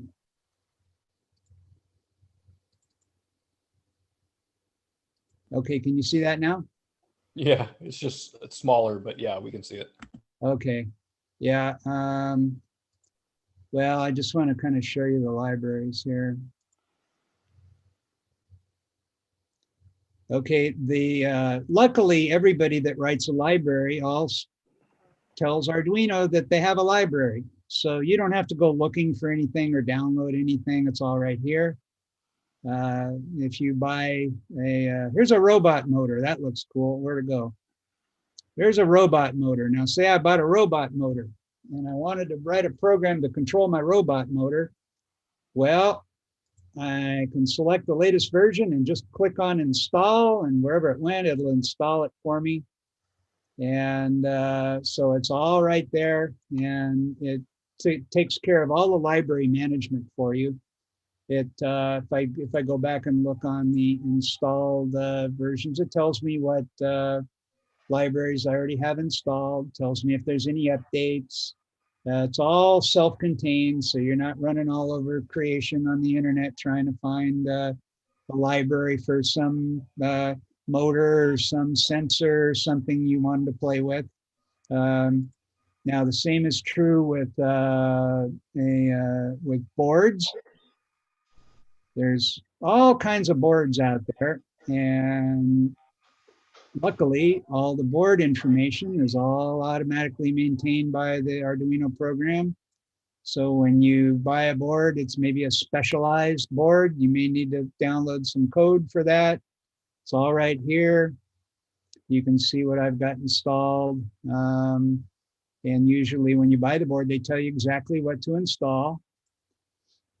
So you keep track of your boards and your libraries. And before you can actually upload your program, you need to select the board you're using. So that's a menu item. You just pick the board that you're using. You need to select the port, and it will show you. I don't have anything connected right now, but if I did, it would say I had an Arduino connected to a USB port. And you select that. And this is what I was talking about, the programmer. You just want to always use the Arduino unless you have a particular reason and you know what you're doing. Just choose Arduino as ISP, and then burn bootloader. Like I was saying before, you don't pay any attention to that unless you're really advanced and you know what you're doing there. And then you're pretty much ready to go. Oh shoot, where did it go? Let's see. Okay, let me get this out of there. All right. So that is the Blink program. Now, when I compile it, I can compile it by hitting the check mark. And you'll see down here at the bottom, it says compiling sketch, tells me how many bytes I used, tells me how much I have left. Now, if I had an Arduino connected, I would just hit the arrow button up there and it would upload it. And then as soon as it's done uploading, it immediately starts on the Arduino, and then your Arduino starts working and blinking. That's a very simple program. Now, that thing I showed you that transmits the temperature, let me open up that, show you what that looks like. That's a little bit more complicated. So here you see these things that say include. Those are the libraries that I use. There's 3 libraries that are necessary. So there's one for the ham shield. There's one called Taki, which is the one that speaks. And I'll tell you how that works. Then I define, like, my microphone pin is 3, my reset pin is analog 3, switch pin is 2, red LED is 13, and the green LED is 12, and so on. So you just sort of set the playing field up here to how you want things to work. Now, all these things here, this looks scary, but don't worry about it. What this is digitized speech. Each one of these is a sound. Each one of these octal numbers here is a sound, or they're hex, I guess. And they are. I'm gonna say, hex. Yeah. And anyway, they're a part, so you can, like, 0. This is what digitized 0 looks like right here.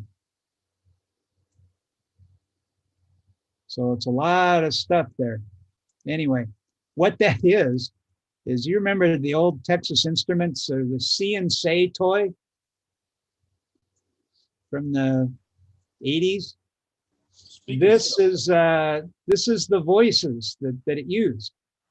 And somebody made this stuff all available, and they put it all together, and they picked out words that would be useful for these kinds of things. And this is just a partial. I think there's 450 words that are digitized, and so it's not Mona. Huh? It's not Mona. Sorry. Anyway, I didn't have to type this out. I just copied it out of something else. So that would be, I wouldn't even try that, but it actually works. It's kind of cool. So I decided to throw that in there. Then this program gets a little bit more complicated because I have to track some times, and I have to do some calibration to make sure that the voltage divider, because it's not always perfect. There's a little bit of margin for error there, so you try and figure out what your margin of error is and compensate for it. Same with the temperature, because it's plugged into a board that gets hot. Like the voltage regulator gets much hotter at 24 volts than it does at 12 volts. So it's throwing off a lot of heat. So I had to come up with a way to calibrate that so that the higher the voltage, the input voltage, the more it had to compensate to keep the temperature accurate. But the rest of the whole program is just what you're seeing right here. That's it, and it's not very long. It's about, the whole entire program is about this much. So that's about it. The rest of it is all just telling it what I want it to do. And compared to a lot of programs, it's very, very simple, and you don't need to do anything nearly this complicated to have a good time. Now this is the same thing. When I compile it, it'll compile it, and it will tell me that, of course, in this case, this program, I'm using 45% of the program storage space. So there's 32 on there, and I use 14,600 bytes. I'm going to run out if I make this thing too big, so that'll work just fine. Let me see what else. Otherwise, it's pretty simple. I mean, you can make a new project, open an existing one, save it. You know, you can keeps track of all the stuff that you've written, different things, so you can just select them off of a list. It's made for learning. It's made for kids to use. It's real easy to understand. There are tons of YouTube videos out there on how to do this. There are a really good site is this Adafruit company that I referred to. Everything that they sell, they come up with a project for it, and they have extremely well done tutorials and explain why everything works. And of course, you can always buy everything from them too, and they'd be happy with that. But they've got anybody, literally, once you've had a little bit of an introduction as to what these are, you could buy one of these kits, sit down, fool around with it for a couple of hours, and you're going to be writing programs. It's not hard to do. And in most cases, you don't even have to type any code. You just download the examples. You wire up your little project like the example, and use the Arduino program to upload it to your Arduino and run it. So you may not have to change a single character in the program. And then you can kind of experiment with little things and figure out, okay, what happens if I change this? And then you'll find out either it's a bad thing or maybe a good thing. But you'll find out.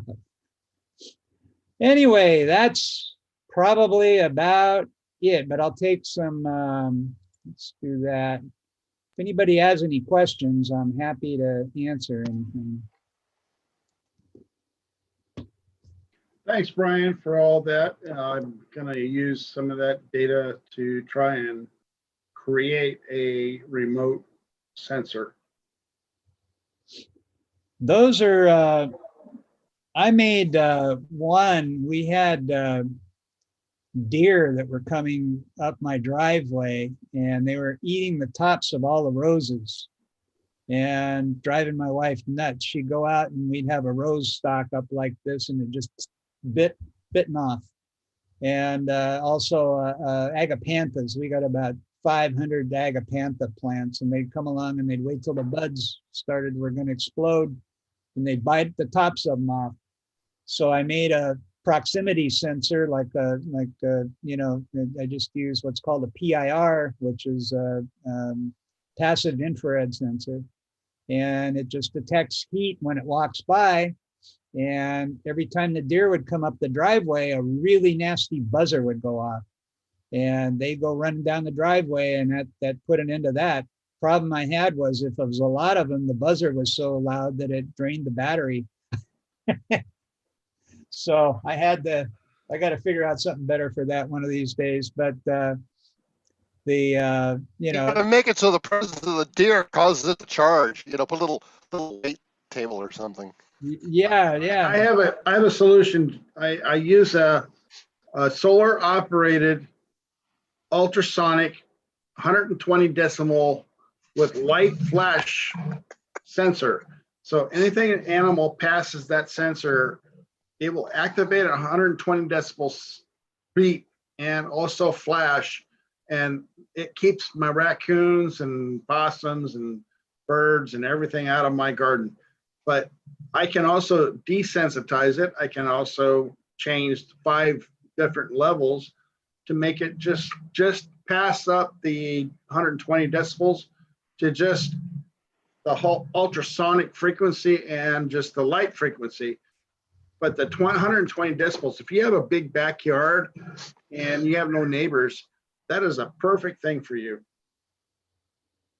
I like to make my own stuff as opposed to, so that's why I kind of like doing these things. Well, it's under 130. I mean, it's under $30. So, you know. Yeah. When you make it, then you can also fix it. And everything I've got a box out in the garage. It's got so much junk I've bought that broke, you know, just stopped working after a couple of months or a year or whatever. I have a thing that cost me like $150. It turns on sprinklers when the deers walk by. And it's worked about 1 year and that was it. Yeah, I actually had Connors come down to my backyard and put out traps. The doggone raccoons were bigger than the traps and they couldn't catch them. So I put these things out and no more raccoons.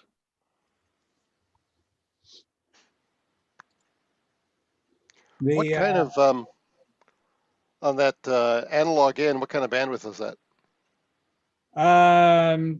Or is that configurable? Let's see. Let me look here. I think I got it. I think it's in there.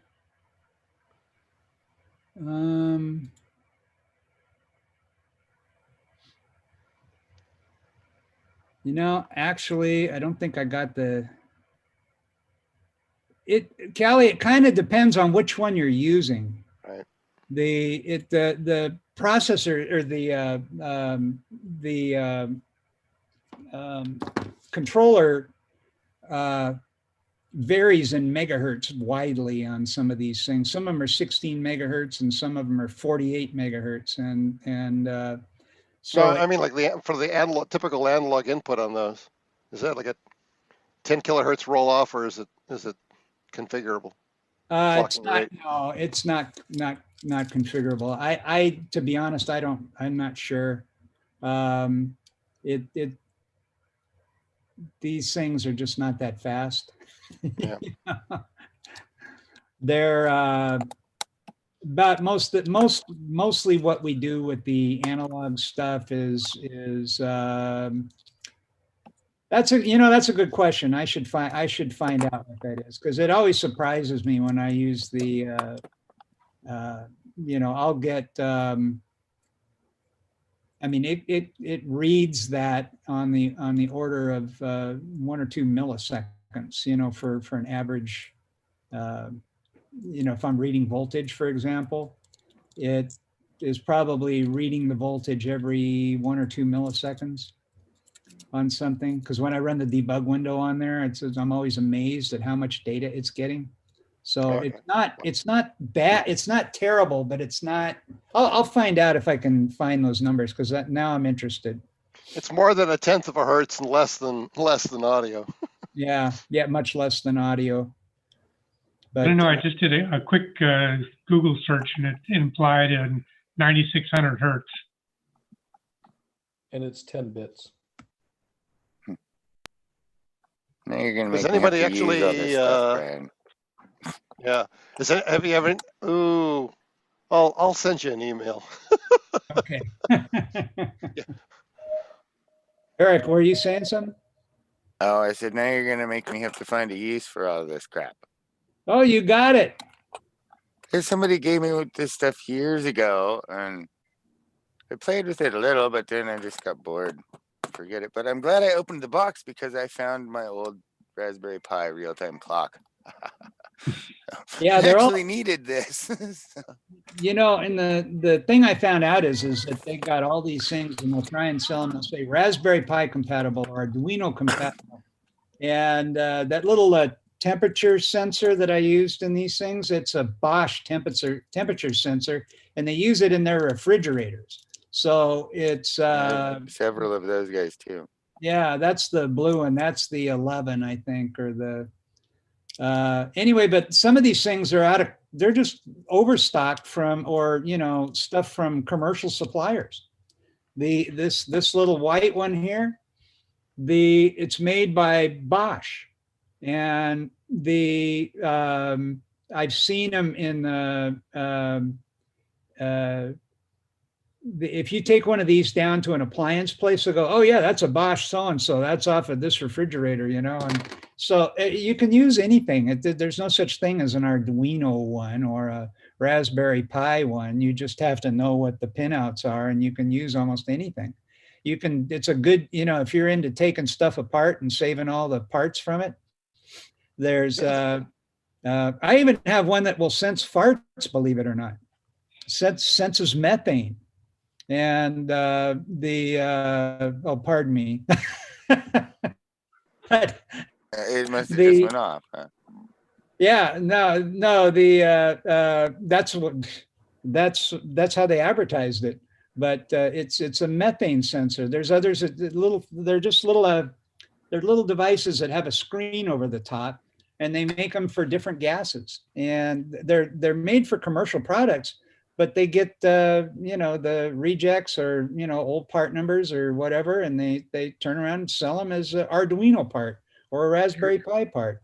You know what? It's a great concept for chicken coops. Yeah. Yeah. Or if That's you got raccoons on your roof or something. That's where they need it. That's where they need it. Yeah, but you can really, if you can take apart some junk that you find in at the Santa Barbara Amateur Radio Club and find some sensors on there, you don't know what they are, look them up. And if you can get the pinouts and they read some kind of environmental value of some kind, you can use them in a project. The Arduino doesn't know if it's designed for Arduino. It only knows if it's how much power to give it and what to read off of it. You had mostly serial interfaces and batteries. Is there anything in there that does a PoE, Ethernet? Yeah, you can. These are not the best devices for Ethernet. You can get Ethernet boards. I mean, it just that would just you can plug it into an Ethernet PoE injector and for power. Yeah. Yeah. Yeah. I mean, I'm sure. I know. Well, I know I've seen Ethernet shields for these things, but they're not all that hard to make. You could just put an Ethernet thing on a proto board and tap the whichever pins are used for the power. Question. That with a HDMI cable, with an HDMI. I had an HDMI receptacle, and I took the power off the HDMI, so I could plug it into an HDMI cable. And you can actually turn a TV off with one of these things by making a sort of a shunt or shim that goes in between the HDMI cable and the supply and the socket on the television. So you can override them. There's all kinds of fun things you can do with these things. But if you had to do it over power over Ethernet, it'd be just as easy to put a Ethernet port on a little proto board, and you'd still have to. You'd need a regulator or a divider or something to get the voltage down to 5 volts for the board. But yeah, Mike, go ahead. I have to go. I just wanted to put out for everybody who is listening right now that the SwapNet is no longer being announced at 7:30 on Thursday nights due to lack of attendance. So Brian and I have swapped our duties. So I'm doing the CuckooNet Monday through Friday trivia, and Dennis is helping me out there. So it gives Brian a chance to function as his business that he needs to tend to. So anybody needs anything for SwapNet, go ahead and put it in. You can still email me, and you can still put stuff in and request. I will still get it. I will still maintain the website, but I'm not going to be announcing it on Thursday nights. That is the final word. So anybody have any questions? All right. So there you go. I'm going to be signing off. It's 9 o'clock. And Brian, thank you. Okay. Thanks, Mike. Thank you, Mike. Question for you, Brian. Huh? Thanks, Mike. I said I got a question for you. You can probably tell just looking at this thing. Which little real-time clock for the Pi is this? Where'd you go? Oh man, you just moved on my screen. Which one? It's not in focus enough. Yeah, I know. Turn it over. Let me see the other side. That's like the big, gigantic old one. Oh, that actually is for a Pi. You know why? Because Yeah. it's got the 40, or it's made to go on the original Pi 1 or Pi 2 board, I think. I wonder if it'll still go on my 4. Yeah, because it's only using Yeah, probably, it's just using a couple of those pins. yeah, it's only using 2 or 3 of those pins. Okay. So it uses, actually a real-time clock uses 4 pins. Yeah, I'll just have to figure out where to put it on there. It's the, as I recall, it's the, if you're looking at a Raspberry Pi, like one of the newer ones, it's the 4 on the, okay, it's almost directly opposite the power plug. Oh, okay. And it's the 4 on the outside. If you had the power plug at the bottom of the board, Yeah. closest to you, and the board's in the horizontal format, it's the 4 pins, I believe, up in the upper left-hand corner. So just, okay. Yeah, that's was what I was remembering too. It's like top corner is where you'd put it. Yeah, because I'll have to see. It needs plus minus, and then it's I think it's a 2-wire interface. Because I put a Raspberry Pi 4 with a touch screen on it in my truck. When I say 2-wire, 2-wire is a protocol. Right. Yeah. No, I remember that. I was just trying to figure out which one it was. I was trying to find it on the internet. Yeah. Well, look, Figure ahead. Callie's got a proto board right behind him there. Let's see. Yeah, there you go.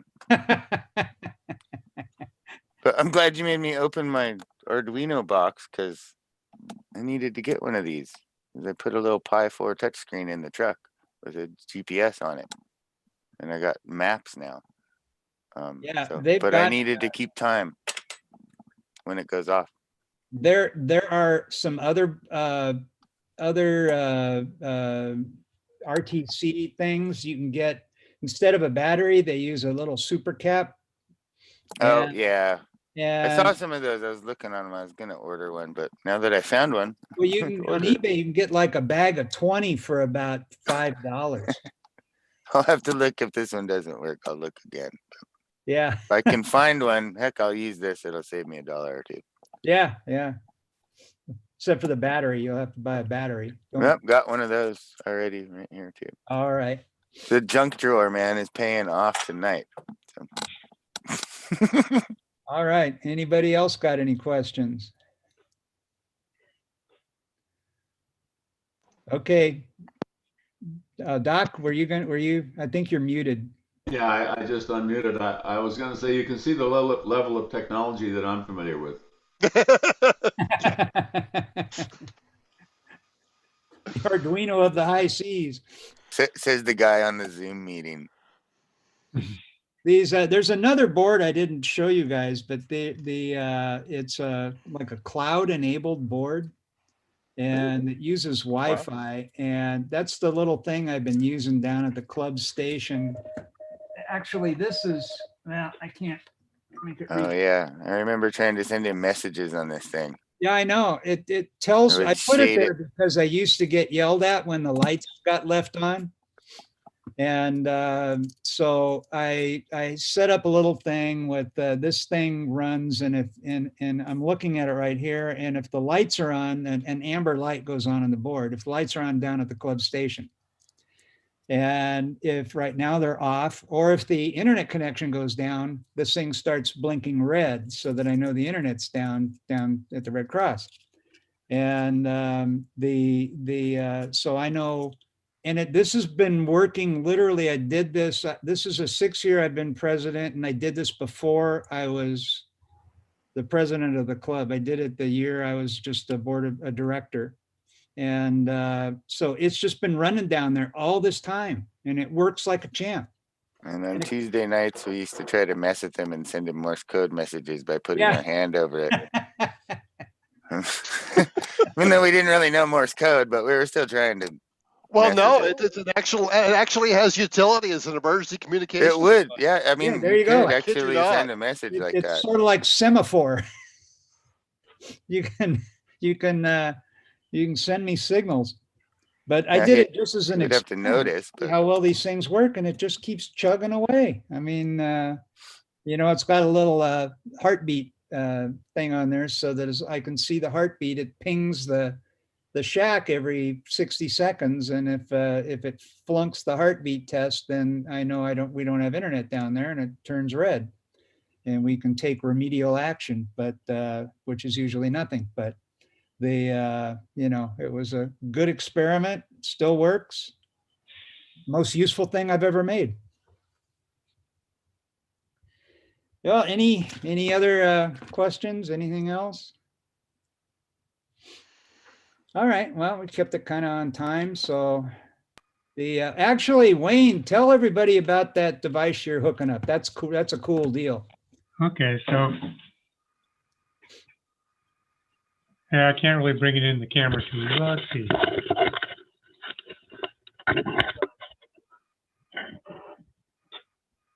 see. It's a data logger that we're going to use at all of our sites to monitor the power and let us know if we lose line power, if the generator comes up, if the batteries are low. Like at Diablo, it's all solar power, so I'm going to set it up to monitor current into the battery, out of the battery, from the different solar panel groups, so that we'll be able to have a indication of what's happening with power. It's set up so we can alarm and send out email messages when there's a change in state, or whatever conditions we want to set. And then you can presumably we'll have web access to this, and then you can plot all these parameters, look at the last 24 hours or however long you want to set your time period. Pretty useful little all-purpose data logger, has 8 analog inputs, and I'm just in the midst of doing the signal conditioning in order to handle the high side current monitoring, AC current monitoring, and DC voltages. So that's hopefully we'll get that up, and it'll take a few weeks, to get parts and circuit boards and all that, but the basic design is done. So that's something I've been wanting to do a long time, and I think Paul Strauss had mentioned this company, which we hadn't run into before, and it's nice. It's just the only downside to it, it's not real cheap. It's like $300, but it's internet connection. You just put it on your network, and then you can talk to the world. And it actually works. He sent out some emails already. Yeah, I mean, I have it set up here. We're doing local emails, and so I don't bug the whole list all the time. But yeah, we set up a list on the mail server with interested parties on it, so that the alerts can go out to any one of a few people that can, take action, or make sure somebody gets notified to take action. So it's a good thing, and it's pretty much continuity proof as well, because it's not a homebrew thing. It's if it needs to be replaced or whatever, or reprogrammed, it's got standards and manuals and all that. So it's good for our situation. Yeah, so hopefully, Callie, it'll be set up so you can get an email when Lavaggia power shuts off. Oh yeah.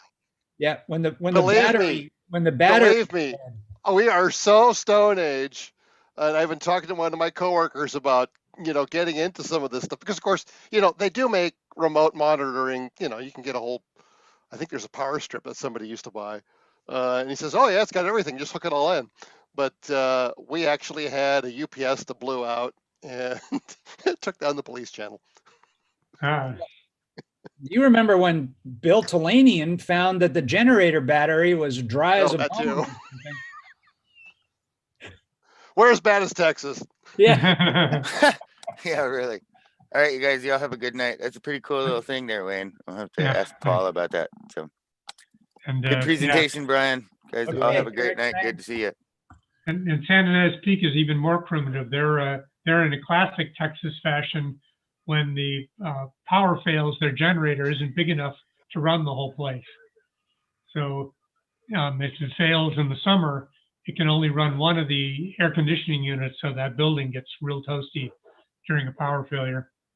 Does that have a temperature sensor? That'll be part of the cylinder conditioning is I'll have a temperature sensor on it. Okay. Excellent. All right, everybody. Well, thank you for coming. I hope you drive carefully on the way home.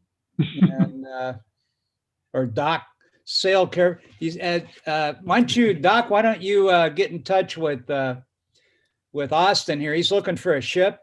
I have experience sailing on tall ships, so I'll be fine. All right. All right. Have a good night, Bye, everybody. Thanks, Brian. Thank you, Brian. Good night, guys. I went Good presentation. Good Newfoundland to Ireland on that ship. All right. I'm going to get the kill button here. Let YouTube take it away.